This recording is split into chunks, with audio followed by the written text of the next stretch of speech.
Good morning, welcome back. It is Sunday. We are just about back with our entire voice here. Still have a little bit of sinus issues, but be that as it may, I'm always going to be battling that a little bit. So anyway, my wife and I, of course, yesterday was her birthday. We had some plans. They didn't go the way exactly that we had planned, so we had to pivot, go in another direction.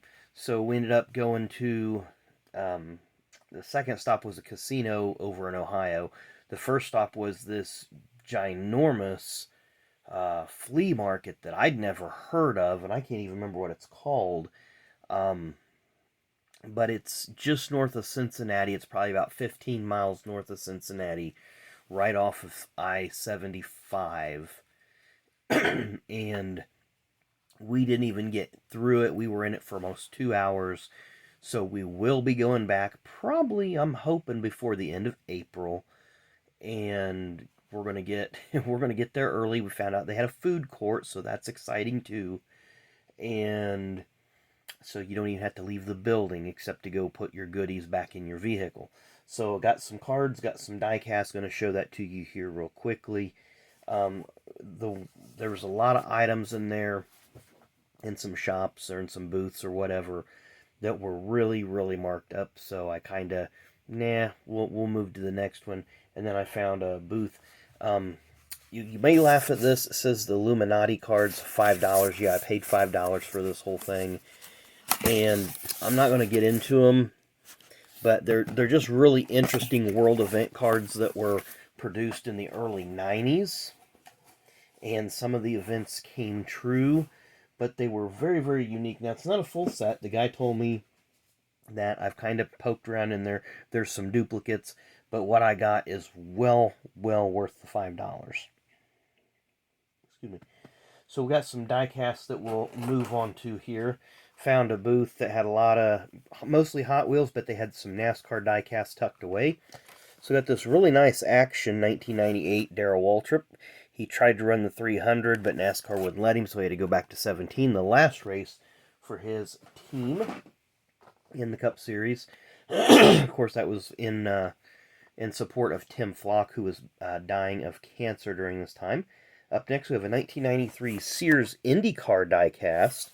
Mark Smith. He tried for 2 or 3 years. I always liked this paint scheme, but Mark tried for a few years to qualify for Indy and failed to. And to this day, there has still never, I believe, never been a Smith race in the Indianapolis 500.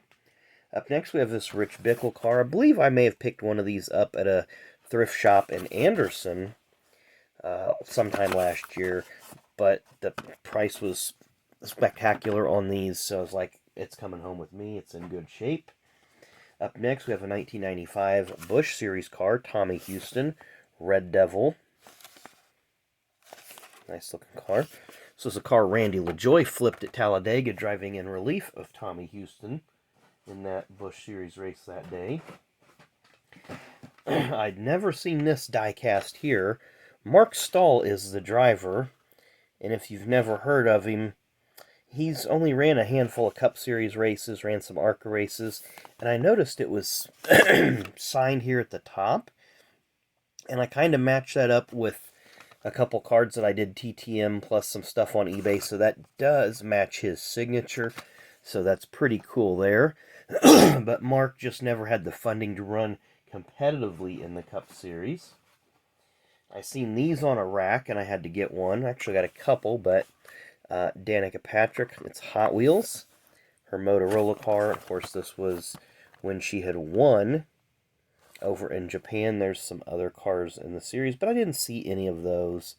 If I would have seen the Weldon, I would have picked it up for sure. And then our final diecast pickup is one of the Jeff Gordon sprint cars. You see, this is from the 2000 Lifetime Series. So, nice looking piece there. Excuse me. I did get 4 boxes of 21 Chronicles at a booth.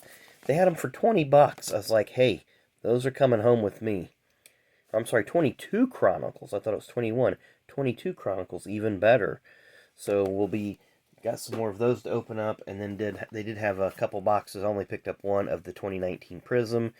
which was a little higher than MSRP, but it's 2019 and it's got the camo pack in it.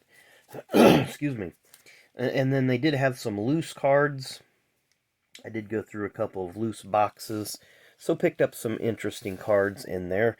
Got a Stanton Barrett rookie card. Of course, that was a Roush Racing car. Autobahn was kind of a weird sponsor, and it was based on how much product they sold was how much he would race, and it didn't last very long. Got a nice Tim Flock here, NASCAR Legends, or Press Pass Legends. Ralph Earnhardt, I really like that card. So, and there's a nice picture on the back of Ralph. Then we have Cup Chase, Tony Stewart. So some of these are inserts that I know I didn't have, or base that I didn't think that I had, like this Gordon with the Harley J. Earl trophy. Got a nice Tony Stewart in Victory Lane. Matt Kenseth after, I think that's the After Party set. Yeah, After Party. Nice 2001 Premium Dale Earnhardt. Got a Scott Riggs. I don't think that's his rookie card. 09. No, it's not. But in the TBR outfit, or uniform, nice Allgaier card there with the Penske Dodge. A nice Jeff Gordon Eclipse. Got an Austin Dillon Eclipse. This one is the blue. And it is the Truck Series card. Not a lot of Truck Series cards of him out there. I like this one with Dale and Dale Jr. All-Star Awards. This is 2000. I'll look at this off camera. 2009. And that would have been after Dale won the All-Star race either in 90, I think. Because he won it in 87, 90, and 93. So yeah, that would have been in 90 because it was still a day race. Got a nice Fanfare Championship Caliber Bobby Labonte. And then a nice one of Rusty Wallace as well. After a win in Charlotte. That's probably the... Is that the Winston hat? Yes, that's going to be his win in the 89 All-Star race. Then there's some oddball Fanfare cards that I picked up. Austin Dine. The name does not ring a bell, but it was in that lot. So it was like, it's coming home with me. Looks like he's a K&N racer. Then an Ernie Irvan during his Kodak days. Craig Goss. Not familiar with him, but again, it was just a unique, okay, it's a Truck Series card, but, you know, I don't have any cards of these guys, so I figure I might as well pick them up. Nice Allgaier Fanfare. Robert Richardson, don't have very many cards of him, so had to pick that one up. Tony Stewart, and again, these Fanfare cards, don't have very many of them. I think I cleaned them out of Fanfare, so I wasn't like picking what Fanfare drivers I wanted. I seen the Fanfares and I wanted them. We have a Johanna Long and a Hal Martin. He looks like maybe says Xfinity Series, but I don't. Of course, I wasn't watching a lot during this time, or nationwide. We got some race use cards here. 40 out of 99 David Reagan. A nice 14 out of 50 of Brad Kay. A nice Ryan Truex here, and that's on the plastic 20. Let me see, what's that say? 20. Well, maybe it is on the card.